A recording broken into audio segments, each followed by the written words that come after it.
काय चाललंय? चालले त्या भातोड्या, याला भातोड्या म्हणायचं. ह्याच्यात 1 शेर बाजरी घेतली, 1 शेर गहू आणि गहून बाजरी स्वच्छ करून भिजत घातलं होतं. भिजत घालून 4-5 दिवस भिजवून पाण्यातनं काढून वाळवले. गहू वाळवलं, बाजरी वाळवली आणि परत दळण केलं. दळून शिना चकीवर दळून हे पिठाला भिजत घातलं. ठेवले एका पातेल्यात. आदान आल्यावर हे वैरलं. आणि आता आम्ही इथं आलोय बंगल्यावर. ही भातोड्या घालायची अशी पद्धत असते. आंबोलीला खायचं असतं.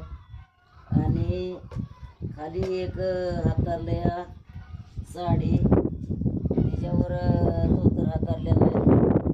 मग आता हे वाळवून द्यायचं आणि वाळल्यावर ना पाणी शिंपायचं ह्याच्यावर. आणि मग भातोड्या अशा नाशा निघते, त्या मोडत नाही, त्या काय नाही त्या. आणि परत कढईमध्ये वाळवायच्या. 4 दिवस वाळवून कढईमध्ये तेल ओतून तळायच्या. आणि मग परत आराव वाजले तर चालतंय. आराव पण चांगले वाजते त्या. बिन तेलाच्या त्याला म्हणायचं, पण ती लय स्वच्छ. आराव वाजलेल्या तरी 1 नंबरच खायला. तेलकट नाही, काय नाही. पण ज्याला चूल आहे, आम्ही सगळं चुलीवर बनवतो. आणि गॅस असं त्यांनी काय करायचं? त्यांनी जमत नाही आराव वाजाय. आराव वाजलेल्या तर लय 1 नंबर खायला असते.